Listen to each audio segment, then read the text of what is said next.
We are recording. All right. Hi, Angus. Good to see you, Jeff. Really good Good to to see see you. you. Yes.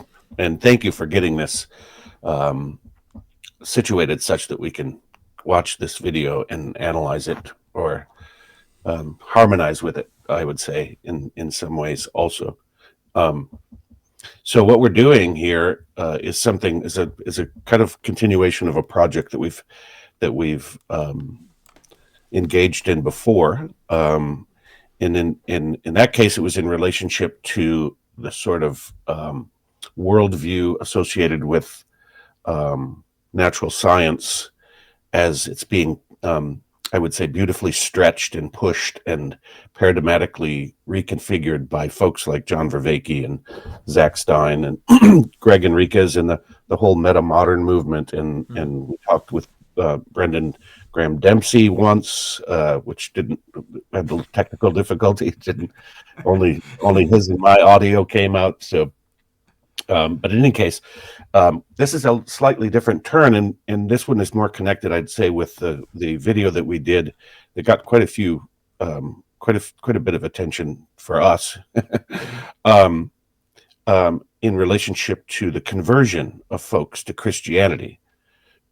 And I see these things as quite parallel. The Mm. worldviews are looking for meaning beyond the positivism of our day, our day, no matter how people are claiming to be not materialists, they seem to keep falling into that materialist Yeah. trap.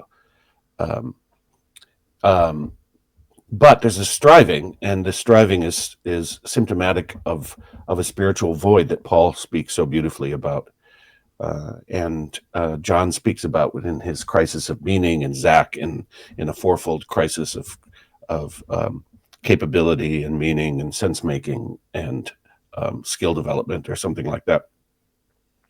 Integrity, Mm. crisis of integrity. Let's not Absolutely. forget that Yeah. one. Yeah.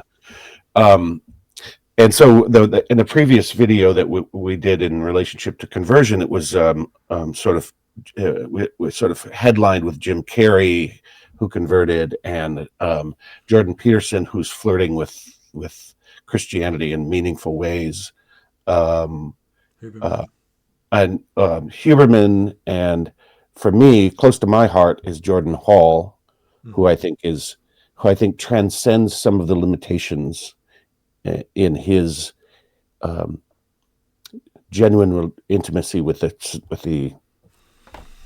spiritual. I would say just leave it at that. Yeah. So we're taking this up, and again, because it's an interesting phenomena, and they are making similar critiques, I think, that we might make of cultural Christianity, which I would put in the meta modern group, and civilizational Christianity, which is, and they don't make this distinction well enough here, but the civilizational, which instrumentalizes the religion in order to organize society in some way. And those are critiques we very much would agree Yeah. with. Yeah. And it's This good is. good to note that Paul is a convert just over since 2021. Before that, he was an environmentalist, and I wouldn't say an atheist, but describes his path as a certain relationship of awe in relationship to nature. Mm. Yes. This is. It is really.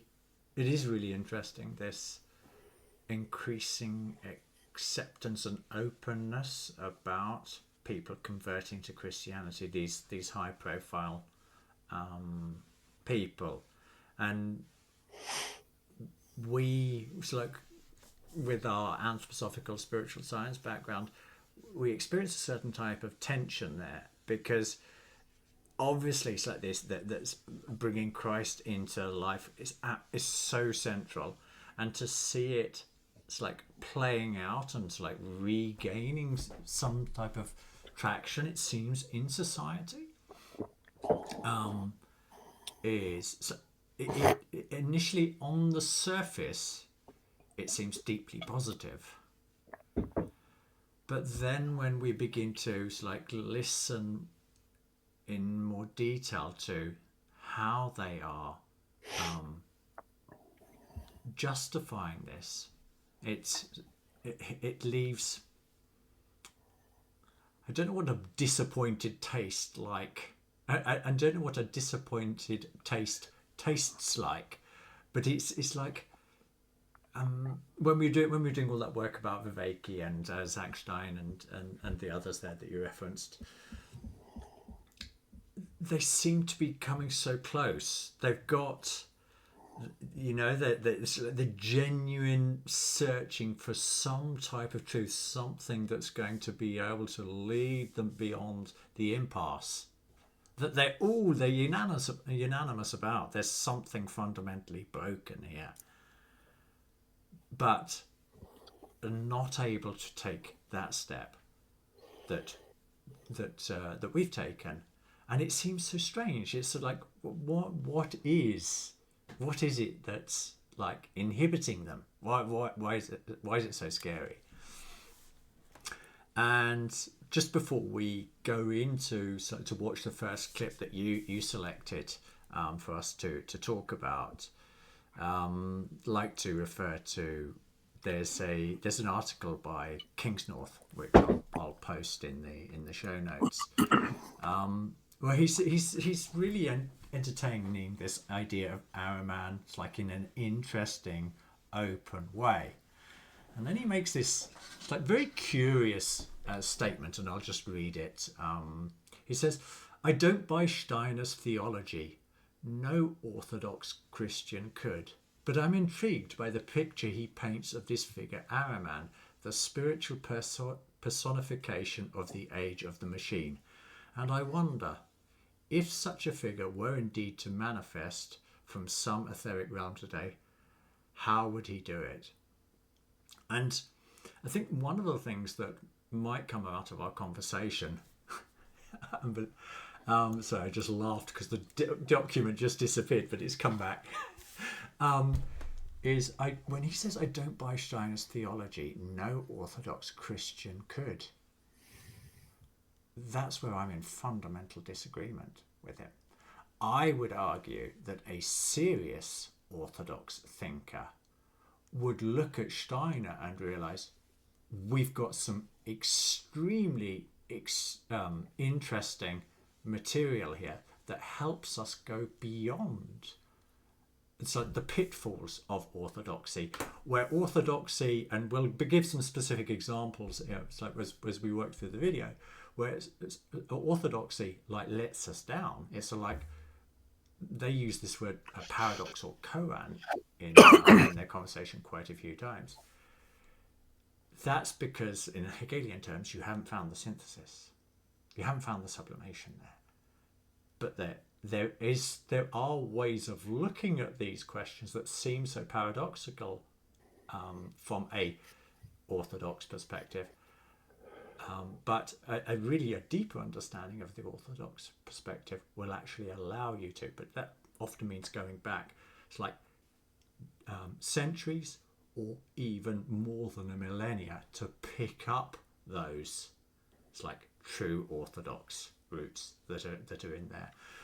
So yeah, we'll flesh that out when we get to those points in the video. But you wanted to start with this video. Can I quickly comment on that? Yeah, sure, go for it. You mentioned I don't know what a dissatisfied taste would be of the incompleteness, say, mm-hmm. Right? But the close to, this is supposed to be a reduction sauce, but somehow some flour got in there, and it's not truly a reduction. So they cheated and added some refined food process or something like that. And that's too harsh of a statement. But what I'm really wishing to point to is that what we're talking about is embodied, and I just make a little bookmark here that one of the things that Steiner says about the evolution of humanity is that there will be a point where when we our development will have reached such a point at which when we taste food, we will taste that which is wholesome. And it's not a trivial statement, because we're talking about embodied moral imagination and ability that has to do with reality as we incarnate, and that we are involved in an incarnative process following the path of Christ, and that's serious business. Our senses aren't arbitrary. Especially for chefs in the world, isn't it? Yeah, well, and it ennobles, right? People say that there's love in the food, in relationship to what we do and what I have done in my career, um, and and then some people say that's just empty marketing, but it's not. I'm here to tell you. Okay. So let's watch the video, and then I'll let you lead off when I press pause. Okay. That there's a spiritual void at the heart of the culture. I think a culture is fundamentally a spiritual creation. It's taken me about 50 years to realize that, but I think that that's how it works. So if we agree that there's such a thing as Western culture, then we have to ask ourselves, what is it? And realistically, it's what used to be Christendom, which is the domain of the Western Church, the Roman Church.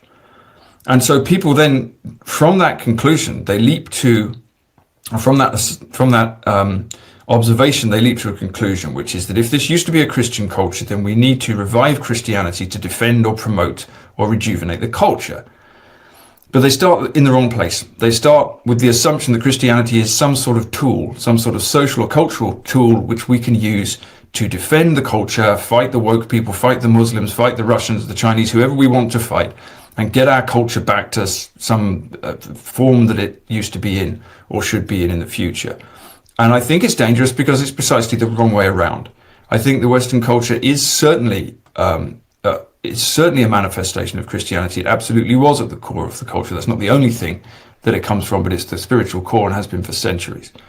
But not because people set out to build a civilization with Christianity, but because they tried to follow Christ.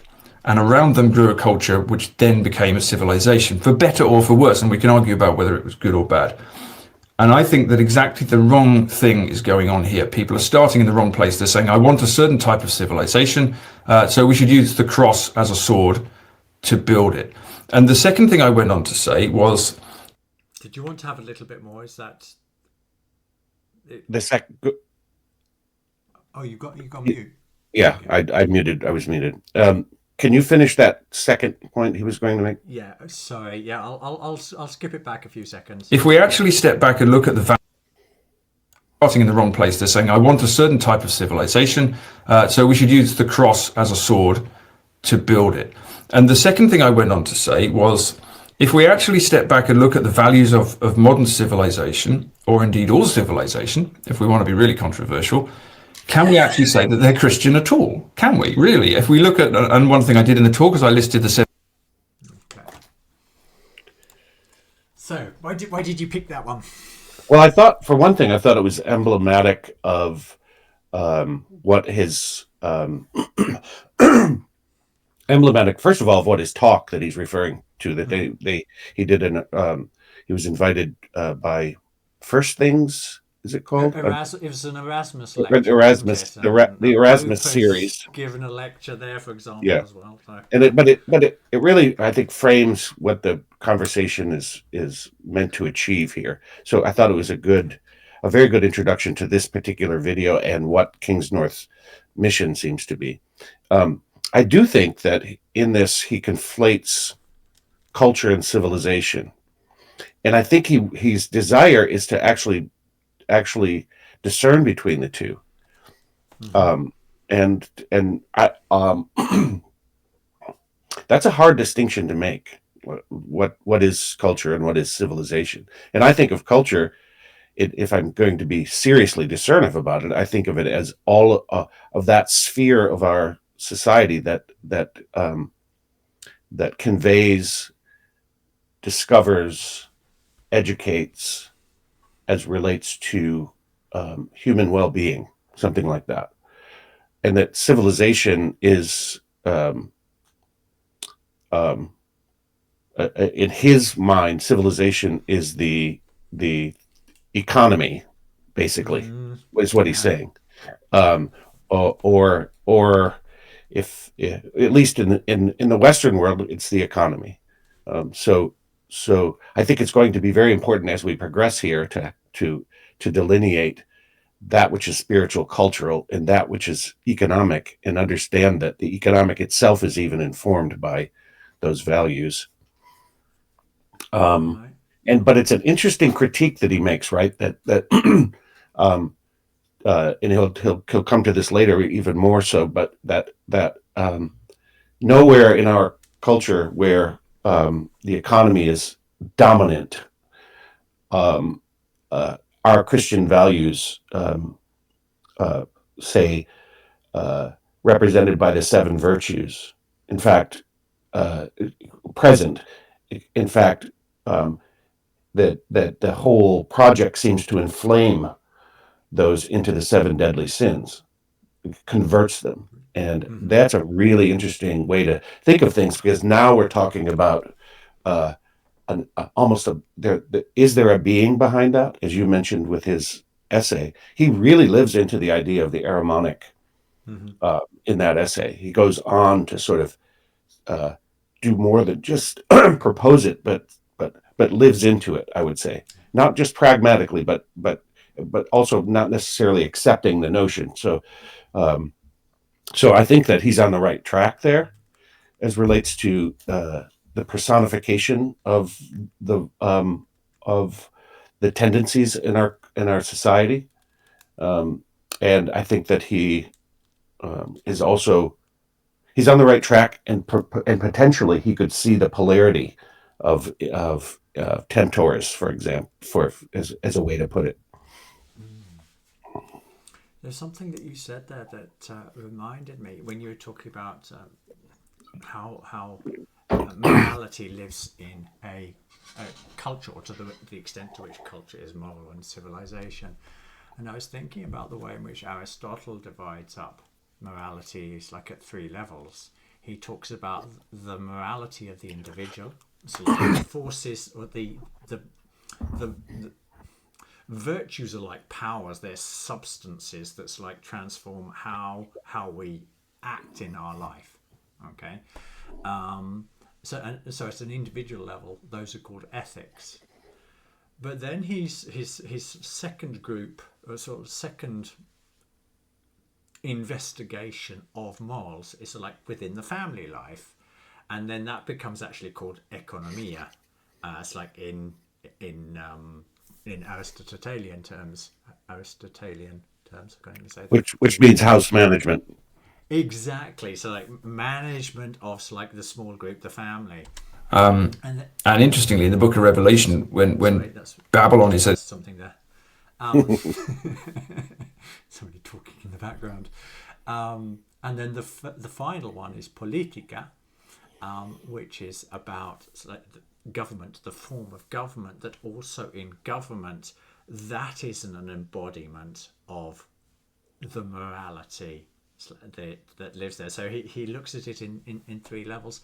And I do wonder if when you were talking about not sure about what the difference between culture and civilization, we've got like aspects of that going on there, that to what extent, and this is what they're saying, to what extent is it's like what we call a Christian culture really an embodiment of real Christian values. And at the end of the video they'll say it ain't. Yeah, it's like it, by a long shot. And so their quest becomes, it's like how do we refine those, sort of rediscover the power of those, that way of thinking about morality, so that society can heal, which is right. Interesting. Yeah, I mean, bringing morality back into the conversation is it's not as difficult as it might have been excuse me, about 10 years ago, when the natural scientific view was religiously hammered right up until then. I would say in post World War II times, up until then, where it was just really hammered in as the idea of morality is relative, or it's made up. it's and I have mine, you have yours, that kind of thing. But the crushing pressures of our societal problems, the four horsemen, as I refer to them, Yeah. are not allowing for such frivolity as relates to what is moral. Now, there's dangers there because you can go into totalitarianism pretty quickly, and that's what the church is criticized for. And so human freedom is going to be a crucial part of this conversation as relates to orthodoxy, for example. But I totally agree with what he's saying as relates to instrumentalizing religion or the Christian religion specifically, because it's an anti-Christian move. And in fact, Pageau says maybe this is the Antichrist, that Christ talks about. But it's certainly a manifestation of something anti-Christian, I would say, in the sense of what we mean by Christian, which ain't the religion. Yeah. Okay. Shall we listen to the second clip you've chosen? Babylon as the kind of manifestation of the great corrupt global city. And interestingly, in the book of Revelation, when Babylon is at its most corrupted, you hear this voice from the heaven, don't you? You hear Christ, and he says, "Come out of her, my people." It's a really interesting thought. What are you supposed to do with Babylon? You're supposed to leave, because Babylon is corrupt and the heavenly Jerusalem is coming instead. So we've got this tension all the time, and the whole of Christianity seems to me like a tension. I wrote about it recently as feeling like a kind of Zen koan, that you're walking around all the time, just going, what is this? It's not a logical system here. So of course there are all these contradictions and tensions in it, but the question becomes, what does a Christian life look like? And therefore, what does a Christian culture look like? And therefore, how should we live that? And there might be a lot of answers to that. And you can only really try and do it by living it, as many people have done for 2,000 years. But I'm pretty sure it doesn't look like modern civilization. And so as Christians, obviously, we're living in Babylon, so there we are. We have to deal with that.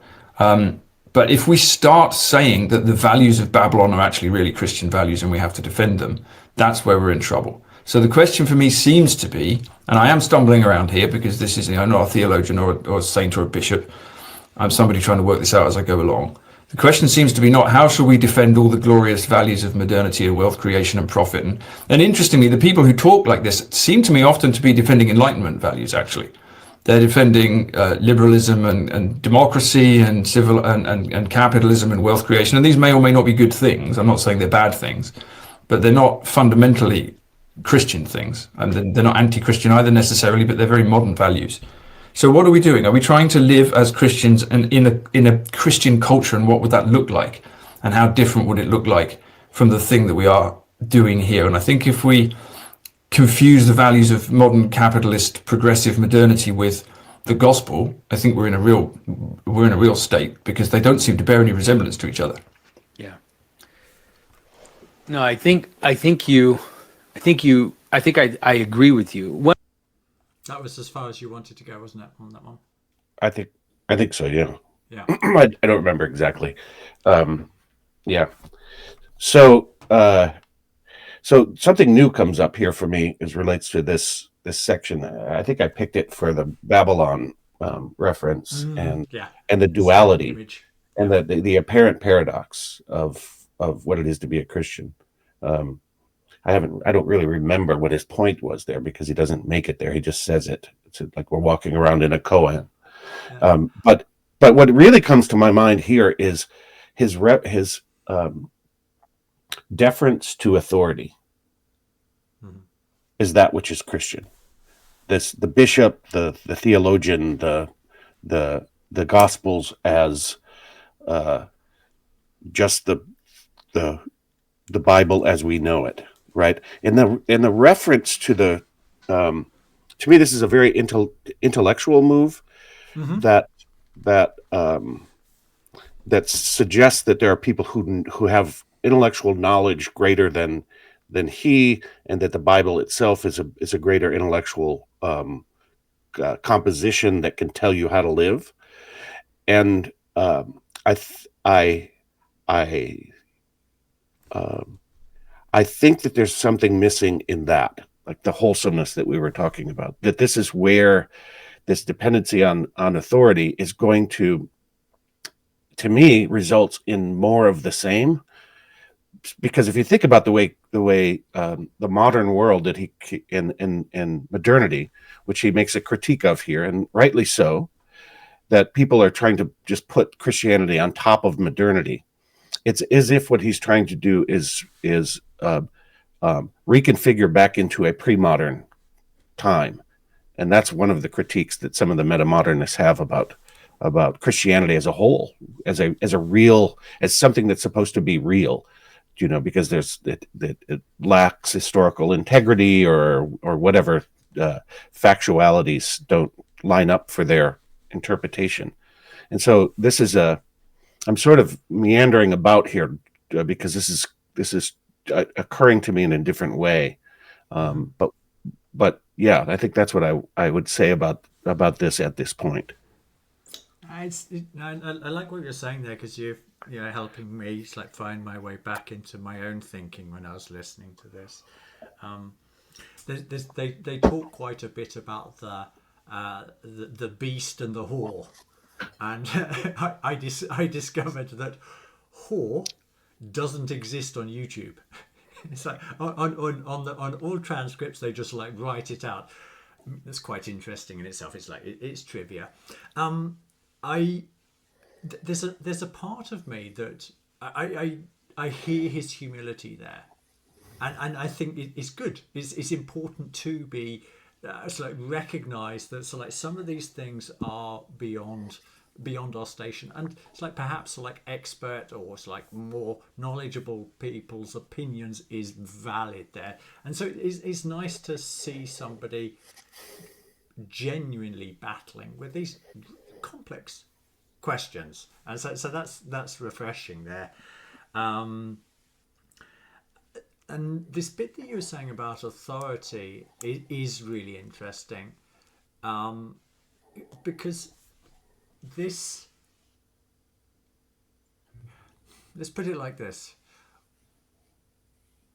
both within the Gospels and definitely within anthroposophy, what does one way of understanding what Christ increasingly living in us means? It's that when Christ is living in me, then I am my own authority. I do not turn to the authority of the church and say, is this right? Is this wrong?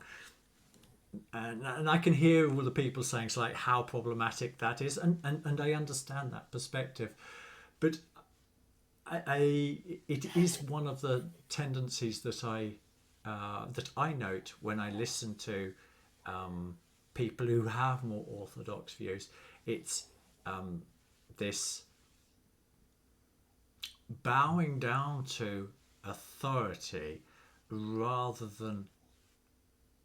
And we're not saying it's not wrong, but the essence of Christ increasingly living in us is that we are free, and the extent to which it lives in us, it means we are doing what is good, right, and proper in life, and that aspect rarely, if ever, comes out of the mouth of an Orthodox. That's the more problematic aspect. There's hierarchies. That's part of the spiritual world.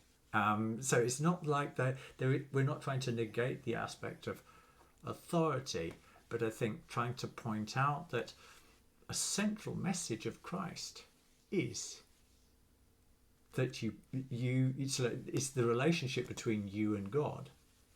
It's God living through you and you as an individual, and that is its own. That gives it its own moral correctness, its own moral certainty. There. So there are two things there. yeah. One is he's right. We have to it's important for us as individuals to live and to understand how to do that, how to live in a manner that is consonant and harmonious with reality, is what I would say. And he calls that, he refers to it almost as if it's a behavior modification or behavior edicts, situational behavior edicts. And I think this is fundamentally not yet Christian, in my opinion, my very humble opinion. I think that, and I'm not saying he's not Christian. I'm not saying he doesn't have an intimacy with it. I'm saying that the intellect can get in the way, and I'm not saying throw away the intellect either. So the two things are psychological, spiritual development as an individual, and what does it take to come into relationship with reality, and then that this reality itself is foundationally good, right? It's God made the world in 6 days, right? And on the seventh said, well, this is good, right? Reflected, this is good. That goodness runs through the life spheres, and the intellect gets us so far, and then there's a kind of thinking that is rooted in an incarnating process that I alluded to in relationship to say the sense of taste, for example. Like, what does it mean to work transformatively, such that the apparent paradox that is Christian becomes something that you're able to not even synthesize, but metamorphose the polarities into a mediated presence that then you can offer the world, right? And I totally, that for me, I agree with him, and this is the way I would put that, I suppose. Orthodoxy that depends on the church and church fathers is going to be an intellectual exercise that is unnecessarily self-limiting, I would say. I think I was going to say something about societal is the second thing, but I think I'll just address that for now.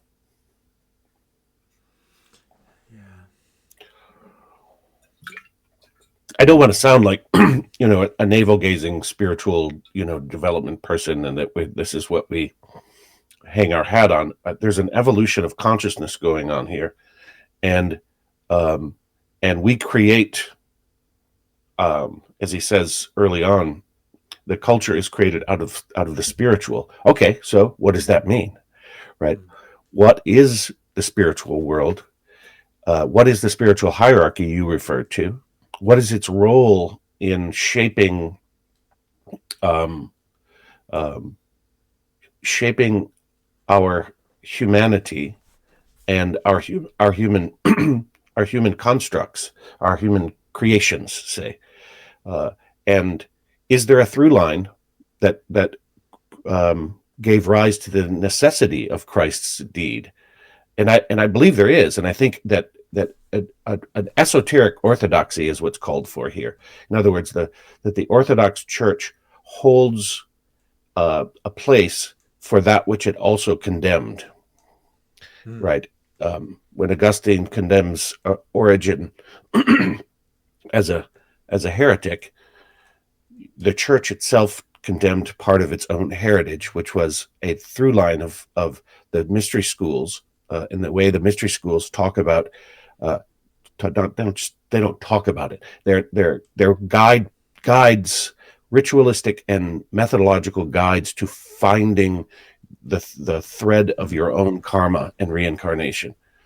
And that an intellectual approach is going to say karma and reincarnation. That's pseudo religion. That's Steiner. That right. It's not. It is not an opposition. It is in continuation, I would say. Yeah. And the last thing I'll say, this is sort of provocative but it's a discovery I made when we were reading Christianity as Mystical Fact. is that this polarity that is so-called, so to speak, fleshed out as personalities in the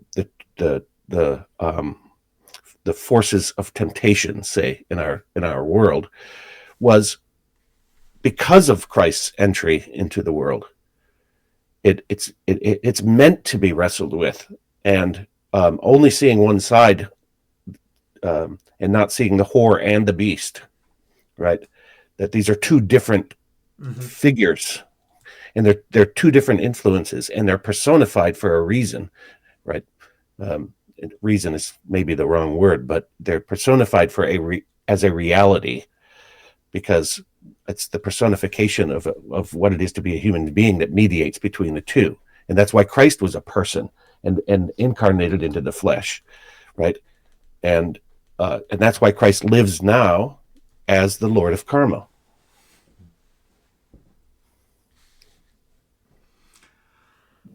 I'm glad you took us back in time, because it feels like this is also a very important angle to tackle. One of the things that also is it's like at the heart of Christianity is that we, or prior to 869 at least, is that we are body, soul, and spirit. And when Orthodoxy sort of like negates that part of the self, so like the spirit is really something that we have access to. And spirit is a fundamental part of reality. There is a spiritual world around us. It's not just sort of like human beings here on earth. God's sort of like out there somewhere far away. No, it's like in the Bible, you've got hierarchies of angels. And if you look into your, as like Orthodoxy, your Ahriman Fiore, there's the hierarchies there. And Dionysus, the Areopagite. These are all like parts of what used to be Orthodoxy. But the slimmed down or the anemic Orthodoxy that exists today is essentially a materialist one with like a God that's beyond. It's a little bit like the Kant's Ding an sich. It's like this unreachable, unobtainable thing that we can never know. And this is one of the aspects that we call into question. So let's say, on what basis do you make this? Is it just a dogmatic statement by the church, or can we actually revise this and sort of begin to sort of see? Because it's really interesting. So he talks about, I'm talking about Kingsnorth here. He talks about the appealing and the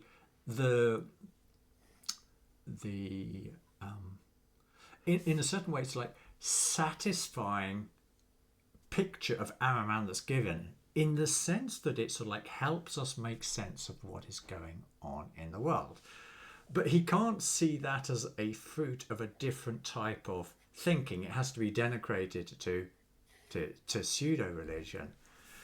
But even there, he doesn't actually, not he specifically, but Orthodox belief there, it's like doesn't realize that if it actually looks at the gospel, and this is another, we'll come back to it with another specific segment, but it's like there are different ways of reading the gospel. So when they like throw out the terms like the beast and Satan and serpent as one and the same being, but are they? So from our perspective, absolutely not. And this is sort of like one of the key insights in understanding. It's like the extent to which like there are spiritual beings that are trying to like rip us out of this out of a true and good evolution on Earth. It's like the Lucifers. They want to haul us back into the past, into an earlier state of consciousness where we don't have individual consciousness. We just like live in the lap of God and we're happy forever. They go off on that description. And then this other one, this Ahrimanic, that is pulling us down. That's like, it's like trying to separate us from God, and it's like negate it. And it's like materialism is an expression of what these forces are going on. But this essential dynamic is found in the temptation of Christ. But you talk to the average Orthodox person, the devil and Satan are the same thing. They've just given it different names. That's not our perspective. It's something else is going on there. And that's what we want them to. We would like them to wake up to. No, there's a lot going on in Steiner which actually enriches Orthodox thinking so that it becomes truer. It's like in a way that is coherent. So after we've got one more section that you're going to do here, and then I've got one, and we'll come back to this coherency, because it's a theme that's going to come up several times in the examples that I've picked. So should we look at your next segment there? Mm-hmm. Technology and civilization and your building techniques and our technological brilliance to serve the serpent rather than God, you end up with Babylon. So that seems to be what happens repeatedly. It doesn't, but I think you're right. It doesn't follow from that everything is evil and that we have nothing to offer God and therefore we can't build anything. We have to build something. We're technological animals. We can't live without creating. If we didn't create, we'd be dead meat when it snowed. So this is we're not bears. We don't have savage teeth and furry coats. We have to do this. Our brilliance and our terrible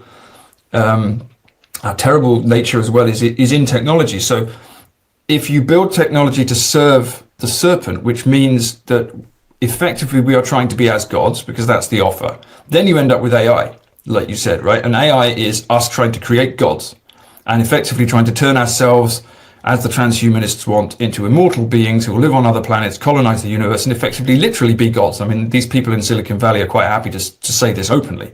They're trying to make God. They talk about it all the time. So it seems to me that, as you say, you've got these 2 points of light. You can serve God and you can try and walk your way back towards God, which is what a Christian life is supposed to be. We're looking for theosis. We're trying to become saints. I mean, I can't imagine that happening to me, but anything, miracles can happen. This is what we're supposed to do. This is the story. We're supposed to walk towards sainthood and use our techniques and our abilities within limits and reason to do that. Or we can keep following the offer of the serpent, which is what we perpetually do. And I think that once you get to the stage, this would be my critique, I suppose, once you get to the stage of having this giant, top-heavy technological civilization here, inevitably the momentum is towards the serpent. That's what you end up. It doesn't mean that within it we can't serve God and that we have nothing to offer and that we can't build Christian cultures within it, because we can. I think the monastic movements do that. I think Christian communities do that. Individual Christians in the culture serving the poor can do that. We have to do that, actually. But I think that the machine, once it gets to this level, if you like, seems to be the serpent's doing. Yeah, that seems that there's almost like an inevitable thing that's moving towards that. In Revelation, it ultimately says that the beast kills the whore. And that the beast kills the whore. Yeah, in another place they describe one of them, that the whore the whore hides the beast, in a certain sense, that the beast hides beneath the whore, underneath in the infrastructure, say. Mm-hmm. And so they're talking about this is picking up on what you were just saying.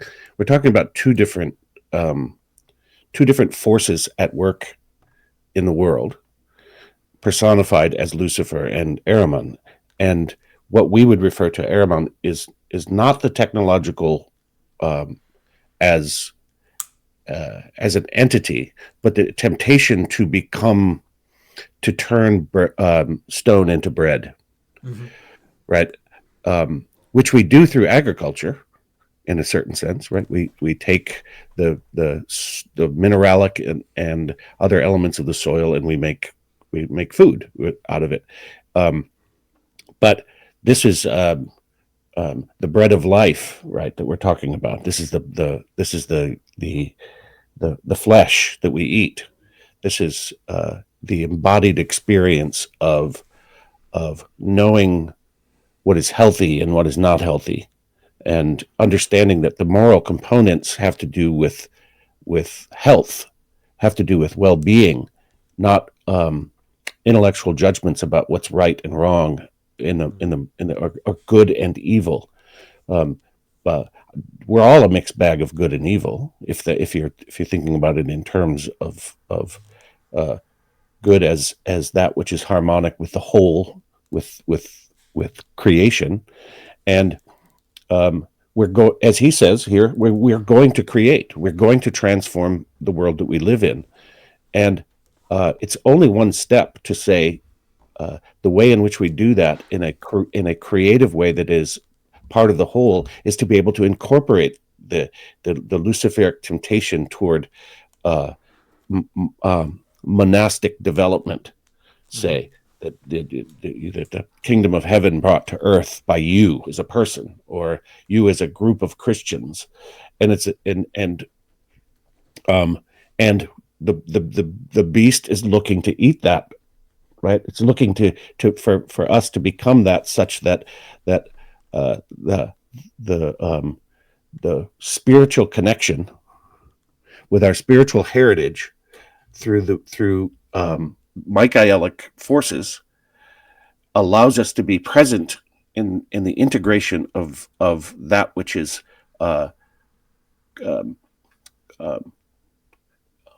material and its gravity, and that which is merely shadowy intellectual imagery that makes one feel good about oneself. And I think that, like, this is messy. Like, I think they're really getting at stuff here that's really important to think about. And what we're trying to do here is harmonize and add to what they're saying, not just sort of criticize them. But yes, not but. And the Christ lives in that integration, lives in the fluidic heart center that incorporates the polarities. Yeah, absolutely. And incorporates the right word, because it embodied.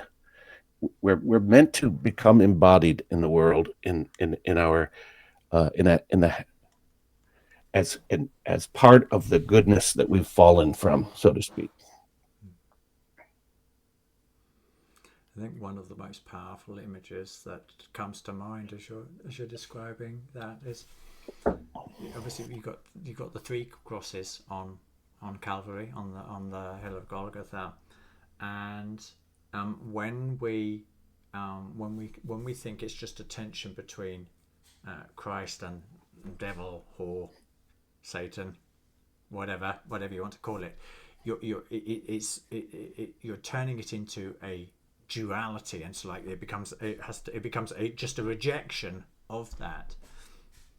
But if that's not the true nature of the problem, and the true nature is, it's like Christ on Calvary, there are two forces that he is between, that the Christ being is reconciling. It's like the human being is finding itself in the middle between these forces, and it's not about rejecting Lucifer wholesale. Lucifer is the light bringer. It's that freedom, that's like we cherish. That is essentially a Luciferic gift. Okay, and it's not all good. So we have to take the useful bits, and we have to reject the parts that sort of like that. Those parts which will stop us from developing, if we could put it like that. But the other side of the tension is, of course, is the Ahrimanic forces, which are also not 100% bad, because if they didn't exist, so this individualization process, or perhaps even Jung, we could like invoke here, so individuation process would also not be possible. And so we need aspects of these and not the wholesale rejection of these forces. And this is something that gets lost if it's just like it's Christ against Satan, serpent, devil. I'm sure they've got other names for him as well. So in that sense, we feel it's very important to this recognition. And I would argue that someone like Kingsnorth, who feels it's like some type of sympathy with this description going on in Steiner, he's picking up on it's like an essential aspect of the spiritual reality which underlies human experience. And it's actually what he calls orthodoxy, that it's inhibits him from accepting that, and then sort of like working with that to see like how rich this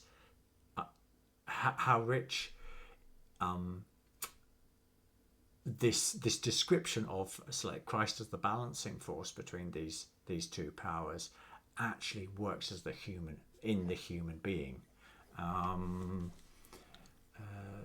Yeah, and I think that's part of the reason why we want to do this video, because we've experienced for ourselves how this balancing act actually becomes more coherent, because it's in correspondence with like the true spiritual like ontology of the world, which you would also find if you were able to read the Gospels.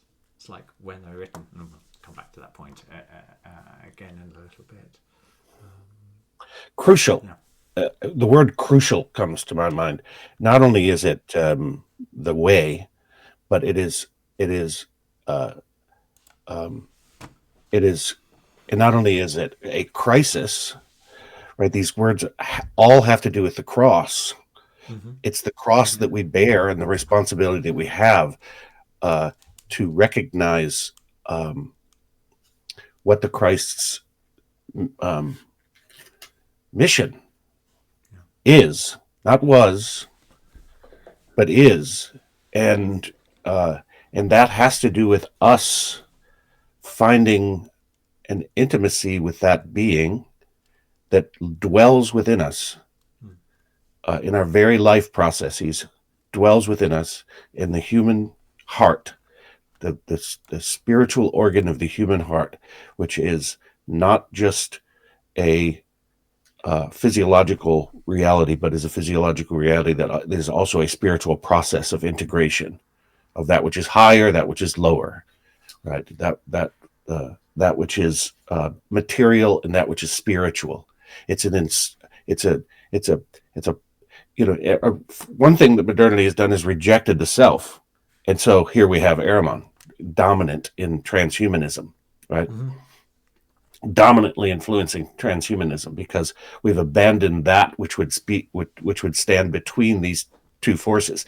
And ironically enough, this rejection of the self results in a kind of individual infantilization, mm-hmm. right, of naive, childish adults, right? They're arrayed. I don't even have to even describe the ideologies that people clothe themselves in relationship to this. And what is happening on a societal level? It's the incarnation of a new kind of being that will dominate unless we can put this self in the center, right? This is again why the Christ is a self. is the self of all selves, the personality of all personalities, right? Yeah. Okay, we're going to move on to the next segment. This is my first pick here, and let's play a little bit, and then we'll come into this point that I've made several times, that we want to go deep into the gospel, going beyond this. A naive reading of it. Okay, so it seems to me that the root of Christian culture is Christians, right? Actual Christians who are not Not probably people like me who say we're Christians and technically are, but people actually living like Christians. And as you say, there's this paradox again. There's that Christian koan again, right? This weird paradox where the first shall be last and the last shall be first, and God's wisdom is not the wisdom of the world. And Christ is always saying these things that make absolutely no sense at all in worldly terms. And you think, I can't live like that. What is he even talking about? And so did most of his followers, right? Obviously, they leave him before the end. He only ends up with 12 people after he's told them to drink his blood and eat his body. Most of them say he's crazy. Off they go because it makes no sense in the world's terms. And yet, when these people do these things,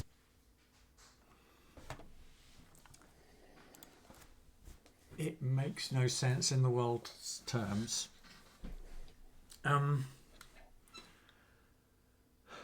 So of course I understand why he's saying that, but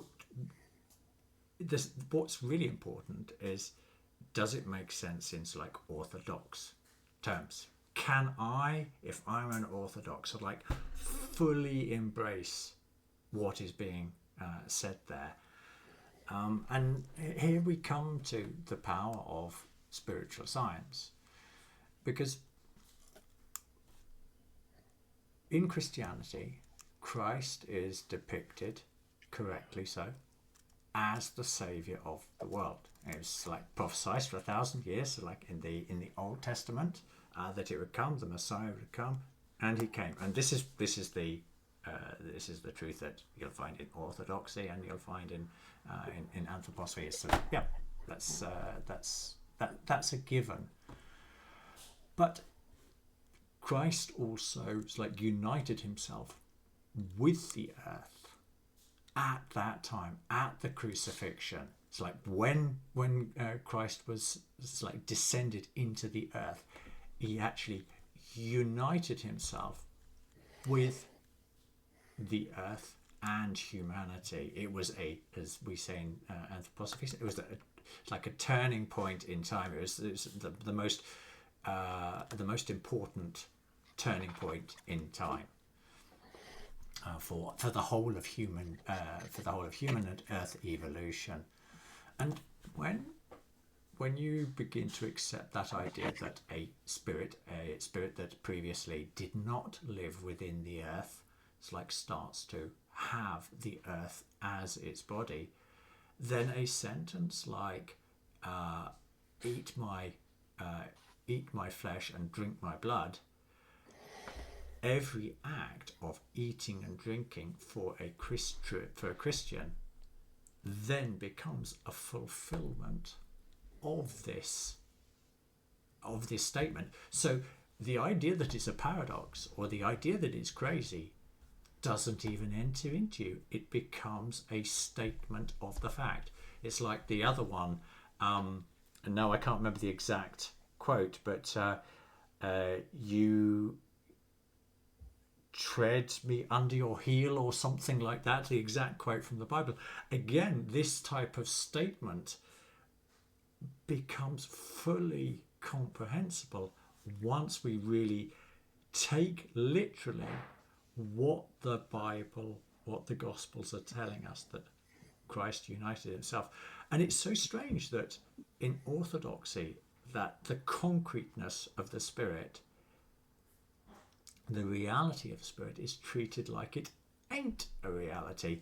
And this is a result of this 869 shift, the decision that was made at the council there. So again, we understand why they might say that this is paradoxical, it's koan-like, or it's crazy. But it's only crazy because actually Orthodoxy has lost.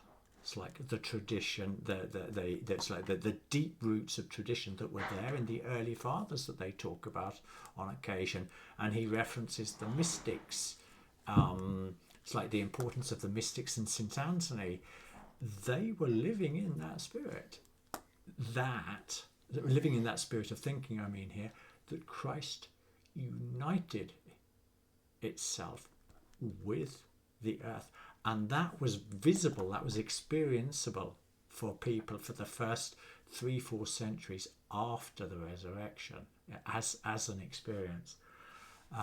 So my argument would be, it's like dig deeper into the roots of your orthodoxy and you'll find there's nothing strange going on in Steiner. It's actually a consequential thinking about like what is described in these Gospels.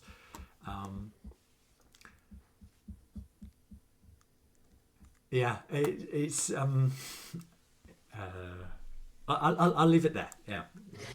I think I that was beautifully said. I really don't have anything to add to that, except what I was thinking there in relationship to Saint Francis of Assisi, and Paul brings him up. I don't know if it's here or if it's another one that I was listening to that was preparing me for this.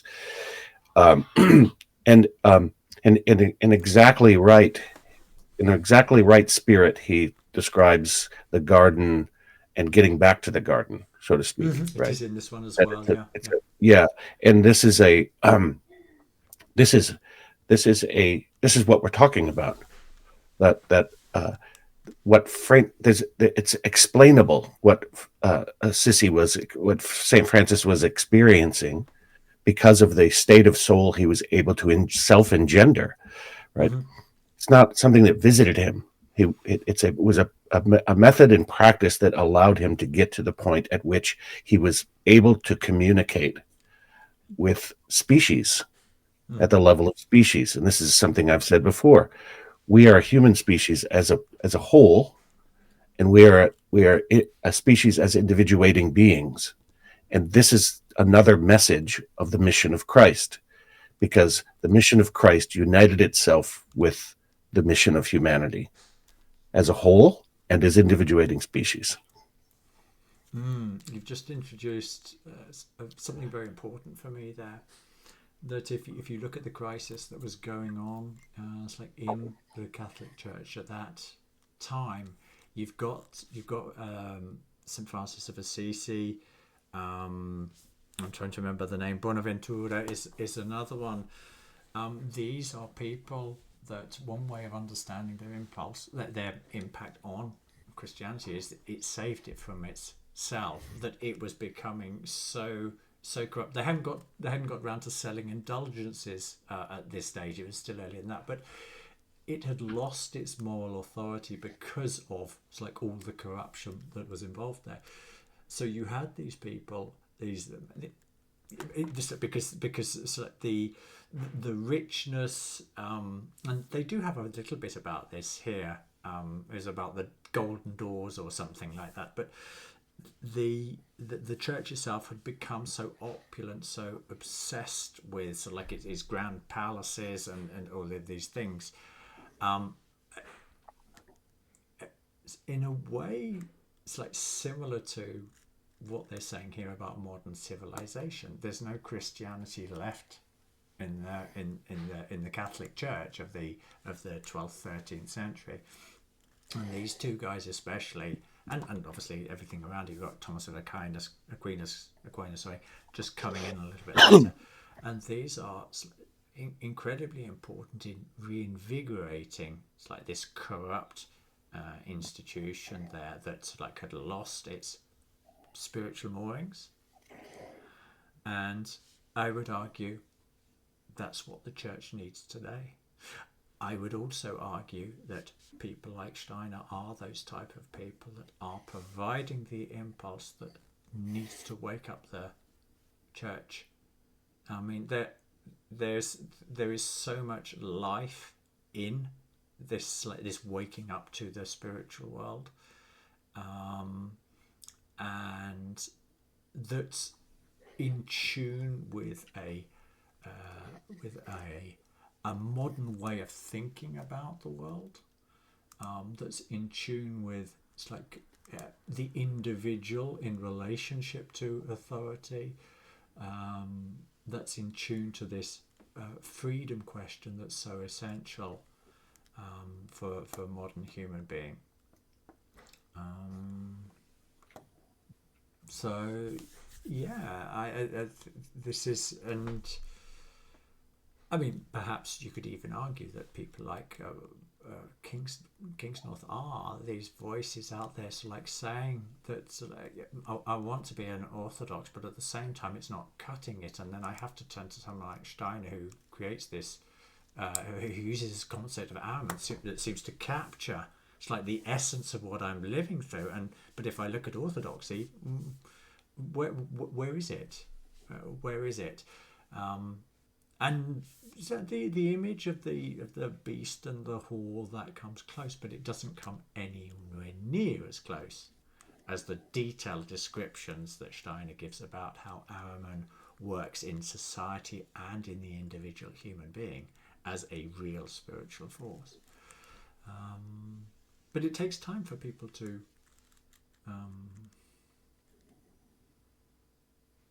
wake up to these new, more synthetic ways of thinking that are still fully reconcilable with how Christianity was originally experienced in the first centuries, which is obviously of great importance to them in this conversation, or especially to Kingsnorth, it seems to me. Yeah, I'm reminded of Steiner referring to the farmers as the new priests. That biodynamic farmers will understand Saint Francis's conversion, so to speak, if you will. Mm-hmm. Okay. There's real forces that one can come into relationship with that are elemental, say. Exactly. Yeah. Yeah. And there's you're opening up to like this another hugely important concept of the etheric, which again it's we'll park that, but there are so many powerful concepts that allow us to relate to life in a far more complete way. Yes. They're modern concepts that reflect like the real nature of that's like the human experience as like caught between these two poles. Yeah, it just seems so close to me that like a quantum physicist is so close to understanding that the blood that dripped from Christ's body on the cross, homeopathized, is a force that now lives in the earth. The care, according to Steiner, the blood is the carrier of the ego, the higher I, and that's an infusion, right? So that seems crazy. It's unless you juxtaposition with quantum physics and non-locality and like our fragmented material science is pale in comparison to the reality. Okay, coming to your last segment. So let's have a listen. Well, the problem there is just as he did in the temple.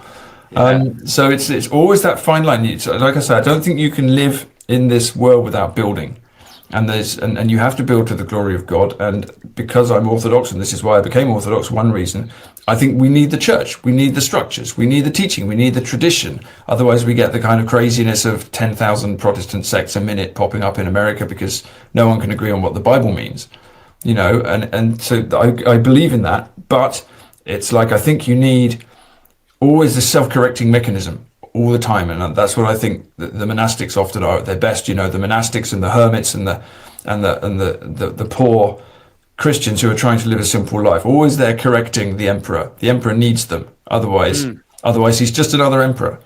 Yeah. And there's always that balance. I don't know whether you can ever. Yeah, it's funny because that's what you said. That's exactly what I see. That's the role that I see that you're playing too. It's like when I saw the talk, I thought right away. This is perfect. Like this is actually the right call that we need to remind ourselves why we're doing what we're doing or whatever it is we're doing, to remember what it is and to be careful of the dangers. And that in some ways I'm far more in the world of cultural Christians, that I found myself in that world. And I feel that I feel the tension too. I'm always asking myself, and that's why I was attracted to what you said. I'm always asking myself, okay, what is this serving? And it's hard, by the way, and you probably have a similar experience.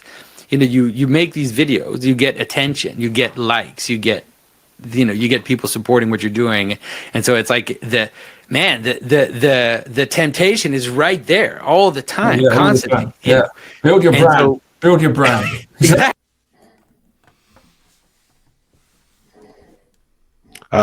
Yeah, I love this idea of build your brand as relates to the temptations of cultural Christianity, right? And here is for me a happy place to end with these fellows. I'm in total agreement with that understanding of things, and it's important also to understand that historical exoteric Christianity, as represented by the Orthodox Church, is cultural Christianity. Right, it's a linear historical relationship with the Christ. When we what we need is the Christ present in our life immediately, right? And so, to me, that means having conversations like this. In part, it means educating children out of the Spirit. It means farming in relationship to the spiritual world that is imminent to the soil.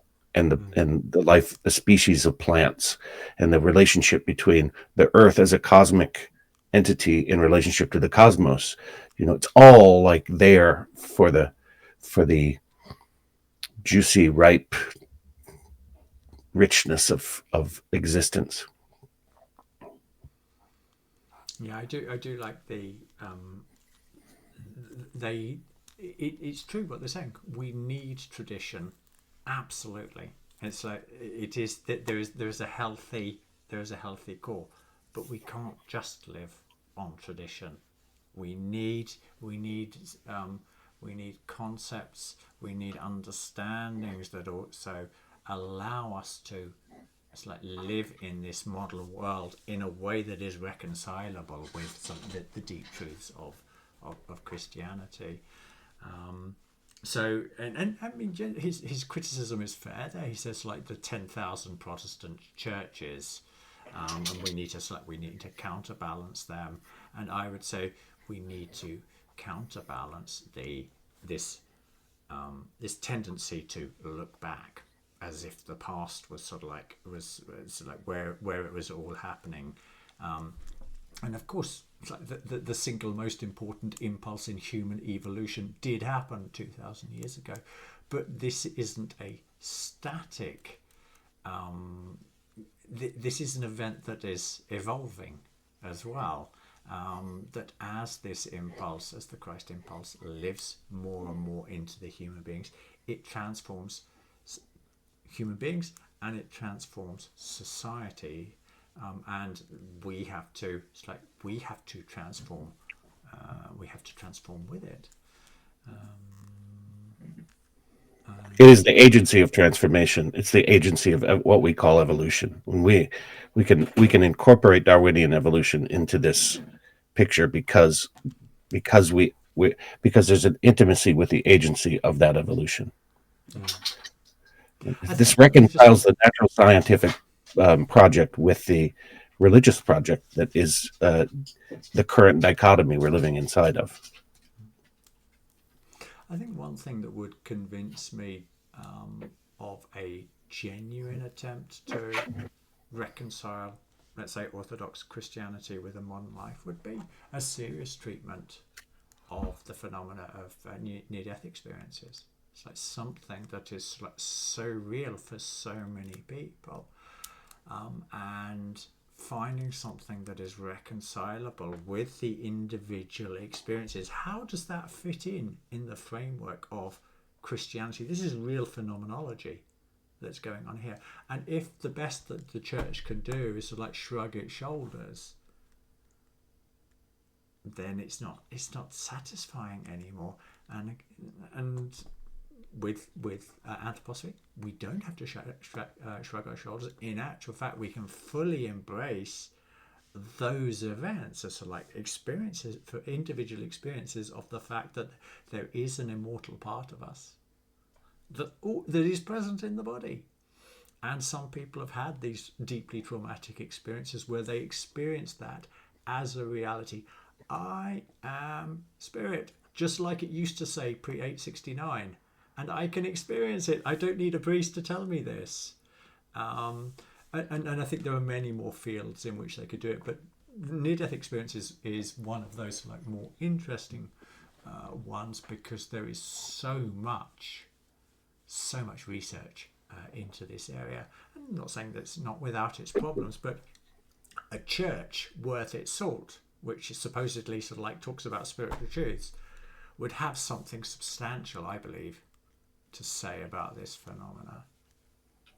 Well, hopefully that we've done our little bit here to help things along there that could contribute to us to an impulse that is clearly living in these gentlemen. Like this is the Christ impulse itself.